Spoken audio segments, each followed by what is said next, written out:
Bond fans. This is a great day. This is a great day. We've been having a lot of really great days for Bond in this community, right? Like ever since Amazon MGM bought, or not bought, but I guess bought out the Broccolis and Eon and became the primary stewards for the James Bond franchise going forward. I think a lot of us were basically thinking that the sky was falling. I was very skeptical because Amazon's a streamer. They're not just a streamer as well. They're also a tech company. While they've dabbled in, films and whatnot, like for actually quite a long time, there was still part of me that was like, man, is this going to be like the Jack Ryan stuff? No shade to that, but it's very much geared towards television and streaming. Or like, is this going to be like, I don't know, Citadel or some bullshit? Like, I don't know. Like Amazon, I guess to me, I was like, I don't want a literal Bond villain controlling James Bond. It just, there was something weird about the optics of that. But then, they hired Amy Pascal and David Heyman as the new producers who were going to shepherd this franchise going forward. And it sparked a bit of hope in me because David Heyman is a very accomplished producer, obviously on the Harry Potter films, but on films beyond that as well, prestige films as well.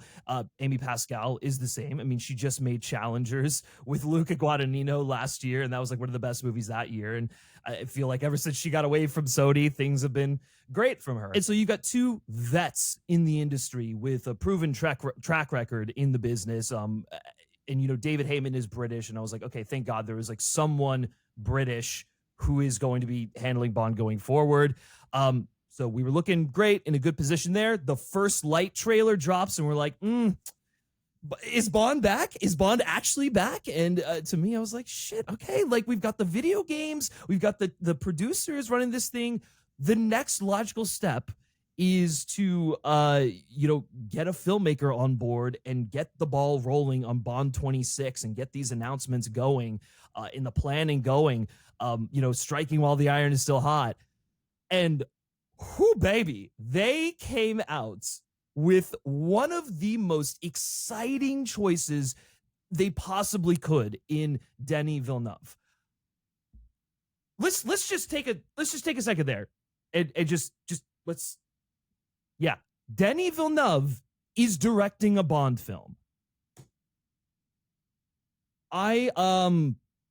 This is too much for one person. This is too much for just me. And so there's a lot to kind of break down with all of this. And so I wanted to do something fun. I had to bring someone heavy on here in order to carry actually, that doesn't really sound right, but it was like heavy. That's like insulting him. But I had to bring on someone who I know is a big Bond fan, who I know is as excited about this news as I am, and who has been killing it with Bond retrospectives that I've kind of been helping editing a little bit, but just a small part. Anyways, the one and only, folks, Kevin Spoilers, Paul from Heavy Spoilers. Buddy, how are you doing?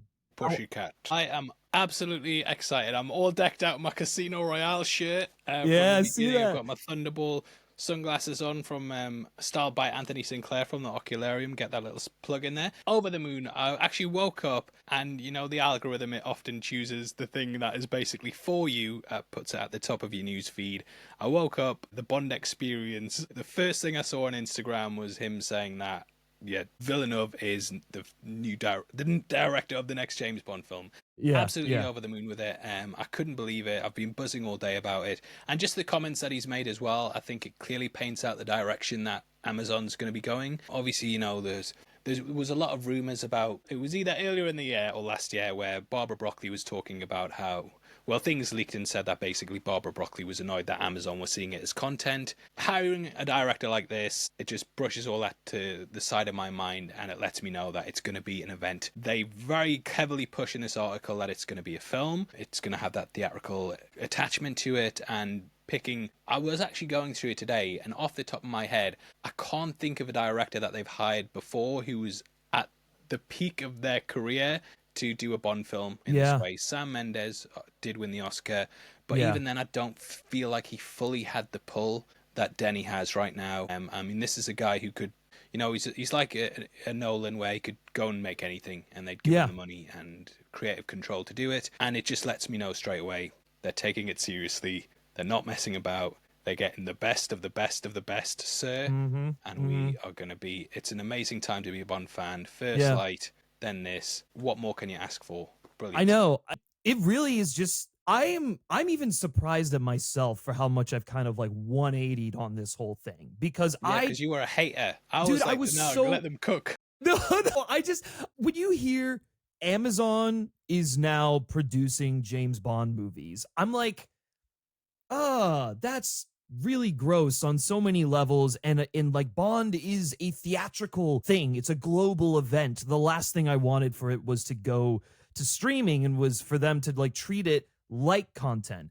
But I'm very, very, very impressed with how they've been handling this. And I mean, this right here, the hiring of Denis Villeneuve, who like you just brilliantly put, he's at the top of the mountain right now. He is one of the best filmmakers, not only to working today, but like ever really. I mean, he's one of the most respected auteurs in the business for a reason. I mean, he's made exceptional movies, but he made Dune filmable. I know, Dune, which is like an impossible task as it is. I know. David Lynch, for as good as he is, he Yeah. couldn't crack that. And rest in peace, obviously. But Denny came in and actually made something brilliant and adapted that book perfectly. Yeah, So yeah, let and him then cook. also made a sequel to Blade Runner, which was thought to be like a fool's errand. Like, who could ever make a sequel to Ridley Scott's like masterpiece like this? And then Denny comes in and he arguably makes something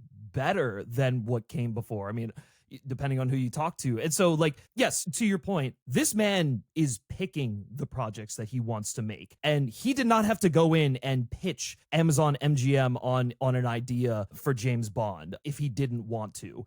And so clearly, because they were in a position where they were like, all right, let's get pitches. Let's get all these top directors. I mean, there was that report that came out like last week or something where it was like Edgar Wright, Jonathan Nolan, Denis Villeneuve, and Edward Berger, I believe, were all rumored to have been pitching Amazon MGM, David Heyman and Amy Pascal on their idea for where they wanted to take the Bond franchise. And first of all, you look at that list in and of itself. I mean, obviously getting Denny is great, but like the embarrassment of riches they had to choose from there, from all these incredible filmmakers who are prestige filmmakers who have a passion for this character. I mean, yeah, maybe part of me would have liked to have seen an Edgar Wright Bond film because I think those two are like him and Bond are so synonymous. But like Denny has spoken about Bond being such an important character for him, like, growing up and watching the Bond films. Even in this Variety article, he talks about some of his earliest movie-going memories are connected to 007. He grew up watching them ever since Dr. No with Sean Connery. He's a die-hard Bond fan. And I think the key parts of this whole statement from him is that, to me, he's sacred territory. That shows, like you just said, that that Amazon and MGM are not only taking this seriously, but Denny is taking this seriously. This isn't just like a job that he's being hired on for. This is similar to Dune, a lifelong pursuit of something that is very important to him, that impacted him as a child, that created memories with him and his father. And you have to imagine that this guy has, similar to like a Christopher Nolan or an Edgar Wright or whoever, all these guys who have grown up with Bond and are fans, he has a really, really good idea that he's probably been sitting on for,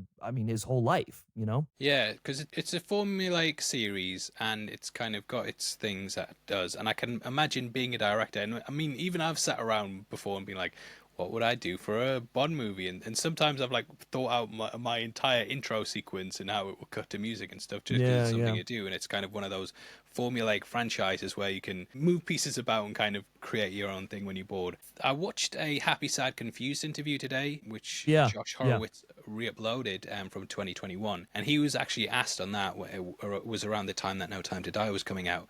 And he was saying how much of an honor it would be. And I think just reading his story about his father, it's a lot of things. It's something I feel Bond fans can connect to.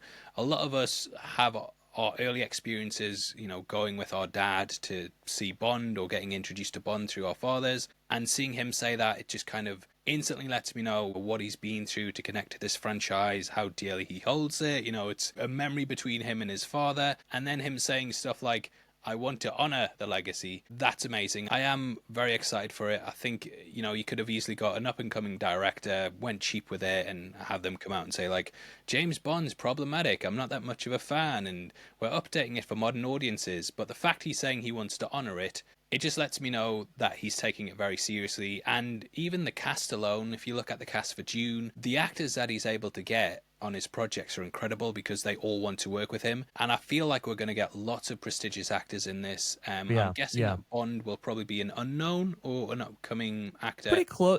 Yeah. Like a I mean, I know like Aaron Pierre is the name that's like recently been thrown around there. Who I actually think every is a week there's a new name. Yeah, right. Yeah. That it's like whether you believe he's going to be Bond or not, you know, time will tell. I mean, Aaron Taylor Johnson, because he was on the red carpet for 28 Days Later and was like, oh, I can't talk about my next project. It's like, okay, is he Bond now? So it's like, yeah, it's the rumor mill is just constantly like what hot new actor or which like old actor has commented on being James Bond. And so, yeah, I mean, to your point, I mean, I don't think they'll go with someone whose I guess profile is bigger than an Aaron Taylor Johnson. It feels like that's probably the limit for the I guess the profile of the actor they want to get to play Bond. Yeah, I think with Denny being here, what they'll do is they'll get a relatively unknown actor and they'll build the cast out around him. It kind of Batman Begins sort of things, you know, where you've got Morgan Freeman, Rutger Hauer, Liam Neeson, and those were the names. Whereas Christian Bale, everyone's kind of like, don't really know I've seen him in American Psycho, quite a nice little indie thing, and then this just kind of fluffs them. Get Michael Caine as well. How could I forget that? Yeah, right. They're going to basically prop him up. I can see M being quite a big, prestigious actor. I can see the villain being a big name, and I think that'll be what kind of drives it, and it'll be Bond, us basically growing attached to this new actor and falling in love with them, and that's pretty much how they've done it in the past. There was never really a James Bond actor who was a massive name. It was always kind of getting a talented actor who was, you know, coming up and giving them Bond, and basically they grew into the role and kind of made it their own. Yeah, and I think that's more or less what we're going to get. I think there is a possibility for an actor to maybe have a slightly more raised profile, just given how much stuff is being made today. Yeah, true.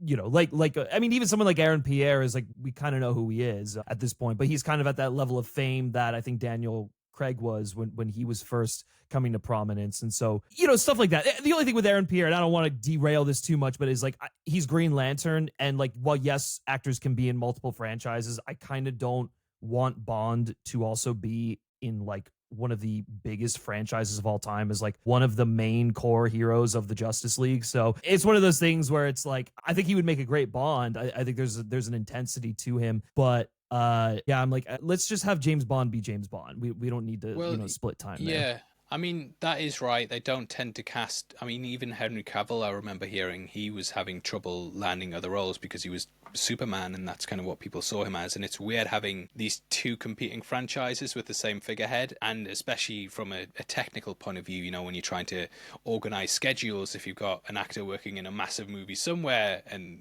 doing another massive movie and then the sequel to it, and these, you know, franchises are franchises that are meant to have continuous movies, so it's difficult to kind of get an actor who's going to run two franchises at once, which is why I don't think they'll cast him. Daniel Craig was never really running two franchises at once. It's true. Yeah, even like Knives Out, like, I mean, he or I guess Rian Johnson and him created an iconic character, but he wasn't iconic right out the gate. It sort of became that towards the tail end of his franchise, and that's, yeah, I think that would be the only way something like this would work, would happen. And they do tend to just want someone who is going to be Bond. You know, if you put an actor on like an aftershave advert and you've got one part of the audience thinking that's Superman, and then another part of the audience looking at them and going, oh, that's James Bond, it kind of doesn't help push either brand as much as it would. I do look at a lot of branding with James Bond stuff, because obviously it's so heavily tied into it. Things like Amiga, Aston Martin, they're all kind of things that if someone stood beside in a tuxedo, you know that's James Bond. So I can't really see them doing something where an actor's already part of a big franchise alongside it. But they might do. We don't know. But that's just what I would theorize. Look, the only thing is that this means that Javier Bardem could come back to the Bond franchise because of his work with Denis. So that's all that I care about. We might get the old days where it's like an actor playing 5 different characters across lots of different films. Yeah, You know right. what I Yeah. mean? Where Yeah. you get like Maud Adams returning. Yeah, right. Yeah. Wasn't Yeah. she in the other one? Yeah, yeah, or Charles Gray, right? Yeah, Yeah. Blofeld. Yeah, right. Never mention it. Yeah. Didn't you die in the last one? Yeah. Yeah. It's like, this is Yeah. weird. I don't get this. Yeah, Like, he bring died it like back. yeah, yeah, yeah. God. But I guess like getting back to Denny, just kind of like talking about him as a filmmaker. I mean, and like what I think he's gonna bring, what we think he's gonna bring to the table. I mean, I don't know about you, but I think the thing to me that I've seen a lot of people kind of express concern about is like they wanted Christopher Nolan, they couldn't get Christopher Nolan, so they're gonna settle for Denis Villeneuve. And like I have several things I want to say about that, but I guess I'll start with the fact that like Denny is peers with Christopher Nolan, right? Like they are on the same level of profile and prestige at this point in time. I mean, maybe you could be saying that around like, when Denny made like Arrival or something like that. Like, yeah, okay, like it's, whatever. But they are equals. They both are box office draws, albeit, obviously Christopher Nolan maybe has a bit more broader appeal. But like to say that Denis Villeneuve is the backup to a Christopher Nolan is actually an insane statement, because he is one of the best working filmmakers in the business today who, clearly, I mean, look what he did with the Dune films. I mean,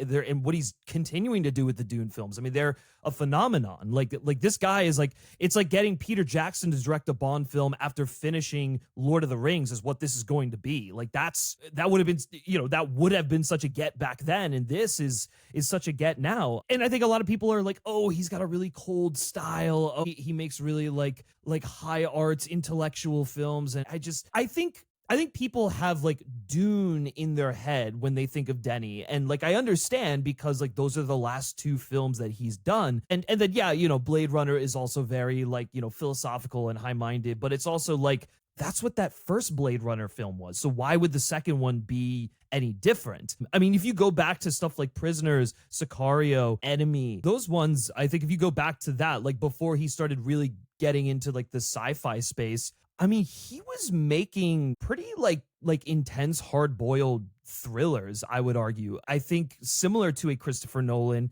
he really enjoys noir protagonists, people who have complicated relationships with their identity and also just like their directive. I mean, if you look at someone like an Agent K or even like a Paul Atreides, right? These are people who have been told that they are one thing, that they must, do this one thing, and they're great at it. And I think when it comes to K, he kind of figures out, he has his own agency in the life that he has. Like, yes, he's a replicant, but there is a soul underneath it all that he comes to protect and appreciate. And I think with Paul's kind of the inverse, right? Where Paul is this tragic story of someone who buys into all of that and it destroys him. But it's still, Denny musing on that same thing. And then you look back to characters like Jake Gyllenhaal's detective in Prisoners, or Emily Blunt in Sicario, or Benicio del Toro in Sicario, and you're dealing with characters that are all exploring the people and the interiority within them in terms of their relationship with their work. And it's one of those things where you're like, oh, no shit, this guy is the perfect filmmaker to bring to life the very, very accurate Fleming Bond, because that was the thing that I don't think people understand about Fleming and the way he writes that character is that, like, yes, the travel log, yes, like the the fantastical villains and blah blah blah and all stuff like that, but like a lot of that stuff was popularized and brought to heightened levels by the films. If you go back to the novels, they're about a guy who has a complicated relationship with his occupation. He's really good at one thing, which is being an agent, at reading people, at killing people. And the longer he stays in the business, it strips away parts of his soul, which is why I think, if you read the Anthony Horowitz novel, With a Mind to Kill, the way that book ends is it leaves it very open-ended for the future of Bond in that as being a continuation of the Fleming novels and whatnot, but it leaves it at a point where it's like he doesn't really care if he lives or dies anymore. He's kind of just hit a wall, and he doesn't feel like there's any way out of it. He has nothing going on. It's a very melancholic ending to that arc, and a nice bookend on the run of the character had through Fleming into the Horowitz novels. I mean, everything about this is just like, yeah, Bond can be a pulp hero, but he's also a noir protagonist. And that is something that I think Denny can really bring to the forefront here, is like the suspense, the thrills, the intensity. I think he's going to challenge himself and do things in a more spectacular way. Like, it's obviously going to force him to maybe be a bit lighter in terms of tone.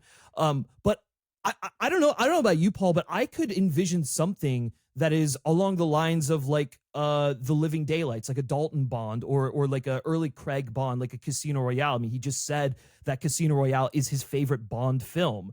So we already know the level of like expectation here of like where he holds this franchise. It's like to the highest standard possible. And he's also a big reader, obviously loved the Dune books. You'd have to imagine he loves Fleming as well. And so I think that there's a real opportunity here to give us arguably the definitive Fleming Bond, the likes of which we haven't seen before. I think we've gotten pretty damn close with Craig and Dalton, but like, is this the chance to like really like take it to the next level? I don't know. What do you think about that? So I was thinking about the tone today, because obviously, Daniel Craig was quite straight down the line and very, dour. And I actually, when I went to see Casino Royale for the first time, I didn't actually quite like it that much, because it was such a tonal shift from what I was expecting. There wasn't really any jokes. The James Bond theme wasn't playing. Where the hell is Moneypenny? Where the hell is Q? I didn't really gel with it that much. And, when you're getting like bodies of women dragged up onto the beach who've been killed and tortured in the middle of the night, I was a bit like, it's not really my sort of thing. So I didn't really like it. And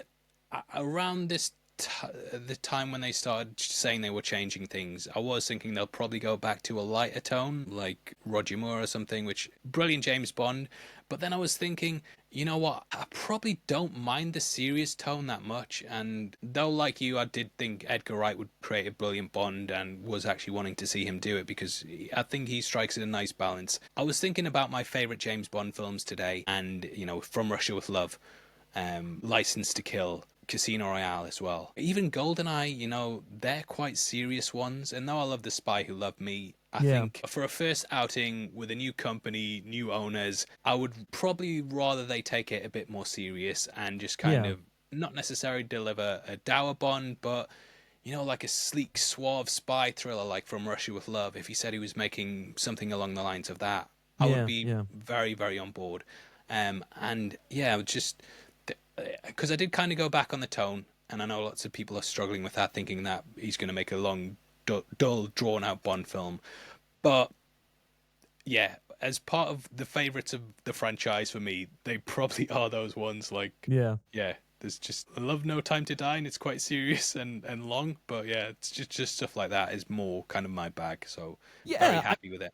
No, for sure. And I mean, just to kind of, I don't know how many people necessarily agree with me there, but like, No Time to Die is a blast up until he dies, right? Like, that film is a fucking, like, You Only Live Twice, Thunderball, Spy Who Loved Me caliber Bond film. There's a lot of quick humor in it. There's a lot of life and personality. Like, it is the quintessential bombastic James Bond adventure until it's not, until he dies at the end. And then it gets a bit more somber and serious, and it's emotional. And, you could say the same thing about On Her Majesty's Secret Service, right? Like, one of the best films in the entire canon. It's like, it's a very, I mean, it's serious, but it's still got that like lively, I don't want to say jovial, but like fantastical, or not fantastic, heightened tone a little bit until Tracy dies, and then it hits you in the feels. But I think that's kind of the magic of Bond, is that it can take, is that it has that, spectrum, right, that it can kind of pull from, where it's this balancing act of like, how do you invest people emotionally?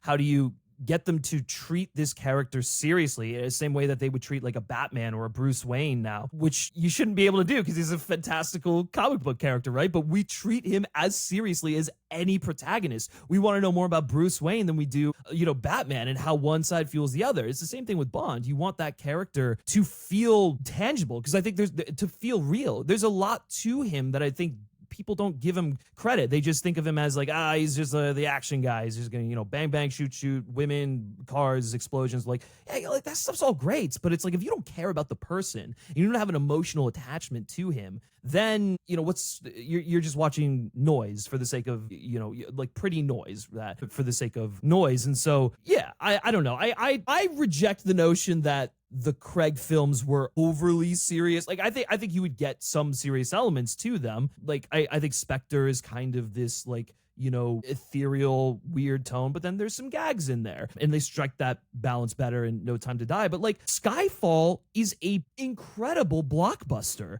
There's great humor in that film. It's like beautifully shot by Roger Deakins, which, by the way, Denny doing Bond, his collaboration with Roger Deakins. Could Deakins come back? I fucking hope so. Hans Zimmer, get Hans Zimmer back as well. Yeah, exactly. Also, maybe Greg Fraser decides that he wants to shoot a Bond film. I'd be okay with that. The guy could definitely do it. But like Skyfall is, if I'm not mistaken, the most profitable Bond film of all time, and it's because it's enjoyable. Like, yeah, it's intense but it's a great blockbuster. It's Daniel Craig's Goldfinger, basically, in terms of tone. Yeah. They kind of strike the balance perfectly. But I think in general, just when you're writing James Bond, the humor kind of writes itself almost, because it's like, well, what would James Bond say in this situation? And it kind of you come up with a little quip. And I know Denny can write humor because like he made The Fundamentalist of all the Fremen. They had their little jokes and stuff, and Stilgar he's funny. He's in a cult, but he's hilarious. Yeah, and he can write like humorous moments. So I'm not too worried about that. I think if you're writing James Bond in general, it would be like writing Deadpool or something. You would automatically just, as you're writing that character, come up with jokes. So yeah, I would say that's pretty much. I'm not too worried about the tone. And if it takes itself seriously, I think that's a good way to start off. Be earnest as possible. Blofeld pun then. Maybe we might even get Blofeld back. It's true. Yeah.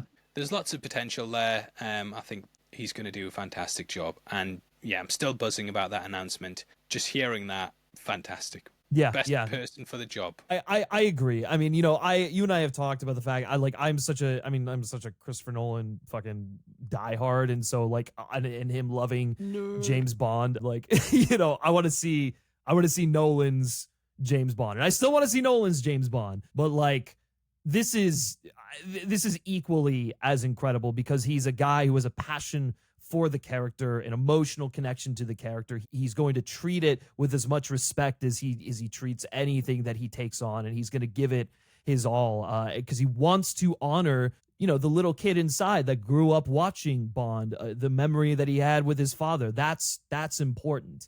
And I think that emotional connection is going to result in a really damn good Bond film. It's going to make. I would not be surprised if this was as confident and I say aggressive, but just like had the bravado, and I'll use confidence again, of Casino Royale when that film came out. That movie really like just blew onto the stage, and it took everyone's breath away.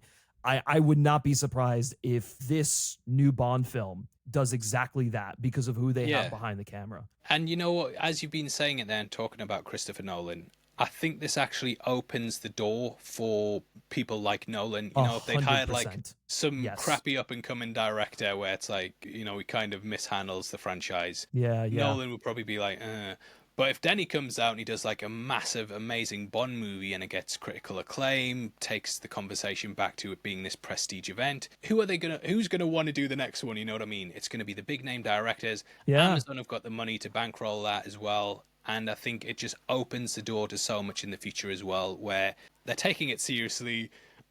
How many people, including yourself, have done a 180 today just off this one announcement? Because it totally just tells you, right, they're not treating it as content.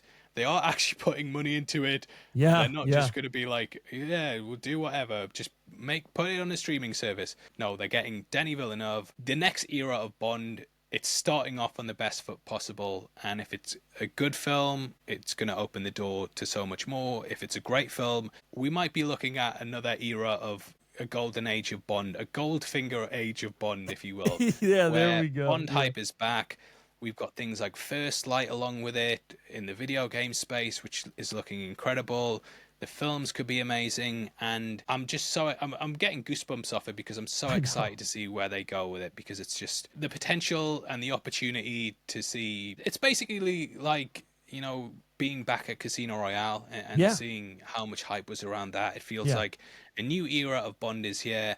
And that's what's great about Bond. Every decade or so, a generation gets their Bond and they become attached to it, and it feels like a fresh start. It's not bogged down with like having to know all the films and all the continuity. It's just like people grow up saying, this guy's my favorite Bond, but this is my Bond. And there's going to be a whole new generation of fans that have their Bond.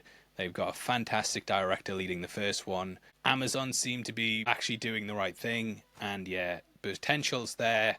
Very excited. yeah, yeah. No, I couldn't agree more. I think to kind of close this out, I think exactly what you said. This opens the door for endless possibilities. You have an Academy Award nominated, should be winner, but nominated director in Denis Villeneuve, who selected this project. I mean, he had to pitch him, but he did select this project, and Amazon was willing to go with it. This is something that Eon wouldn't have done. They would have either kept it in house or maybe looked for someone else. And I think that, someone like a Cary Fukunaga, or someone who's a really really talented filmmaker, has a vision but isn't on that A-list level. Well, even Danny Boyle stepped away from No Time to Right. Die because Yeah. they wouldn't. Yeah, Yeah. they wanted what they wanted.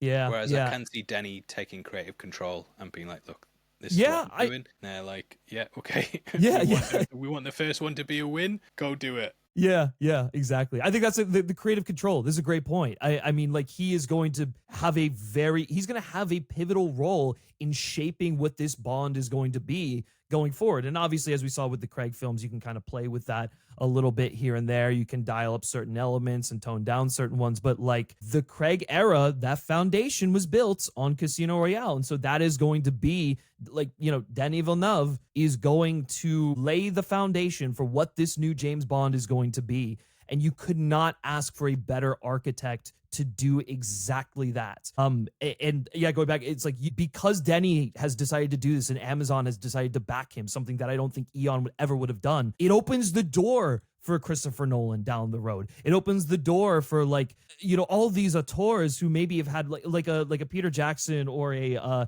Guillermo del Toro. Not that they would ever do it, but like these are all guys who have talked about, like, just offhand about like ideas that they have had for Bond films because they love the series and whatnot. And now with Denny taking this on, you could get that. You can get these inspired filmmakers in there who have takes on these things. These auteurs who are at the top of their game, who grew up with this franchise and have such reverence for it and want to put their own spin on it. Amazon has just opened the door for them. And the big thing here is that Denny would not do this if it was a streaming only thing. This proves their commitment to the theatrical experience, which is where James Bond needs to live. That is, I mean, if you go read the article, they're very clear. I mean, these articles were obviously prepared and every word was picked apart before it was sent out, and they make it very clear this is the theatrical Bond. We can't wait to drop them in theaters.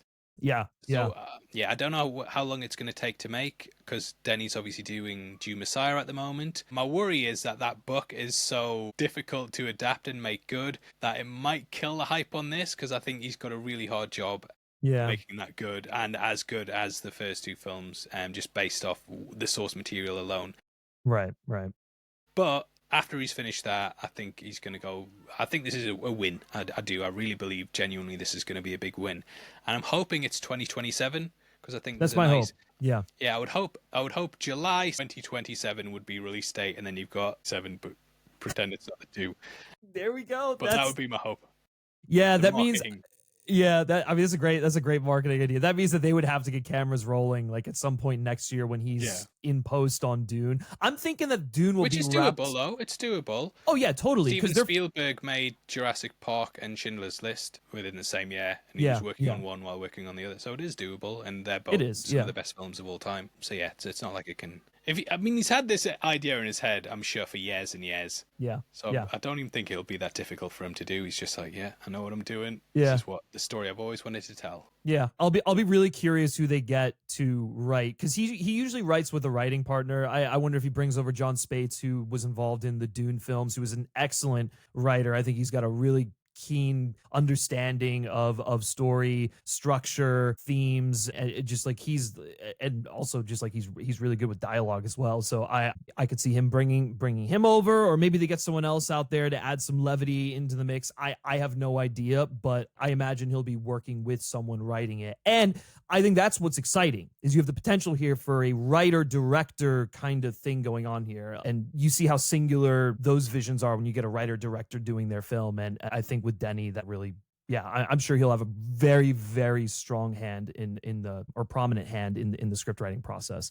But Paul, any final words here to close this out before we get going? We're about to enter a golden age of Bond. That's how I feel. I've been so down the last, well, not down, but I've just been like apathetic towards what's going to be happening in the future. And I did even have in my head mentally, well, at least I have these Eon films. I've got a big set that I can go through and appreciate them and not necessarily worry about what's coming, you know, because we've seen franchises like Star Wars, Marvel start to fall apart. Whereas this feels like they're putting the best foot forward, and it could usher in a new age of James Bond, which I'm always excited to be a part of. And hopefully I'll live long enough to see it. Don't ever die. Hopefully, yes, don't ever die. Straight up. Hopefully we all live. The way things are going in the world, tomorrow's never a guarantee. We need a hero like James Bond. We need, you know what? You're so fucking right. We do need a hero like James Bond. Yeah. God damn it. Yeah, dude, I'm over the moon about this. This is great. One of the best filmmakers in the world, top of his game, doing a Bond film. This is the stuff that we dream about. This is the stuff that that you always read articles about. All these filmmakers always like, yeah, I had a really good idea for James Bond, but it never quite worked out. And it was like right around when they started peaking. We're getting that the story is being written right now, as written.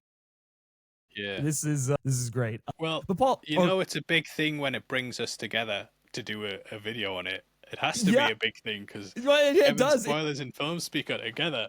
Let's go, baby. Yeah. We love it. No, it's great. Thank you so much again for coming on here and chatting about this. Yeah, I really appreciate it. I've loved working with you over the past year or so, and I think your videos are incredible. Your Bond breakdowns are some of the most comprehensive out there, and the production value you've put into it, I think is... The editing's brilliant. Yeah.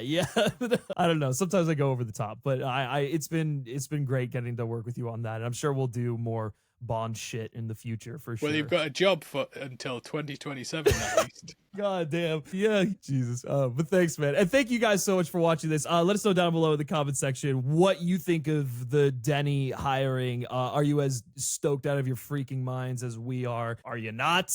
We'd love to hear about it. And yeah, that's going to do it. All right, guys. Take care.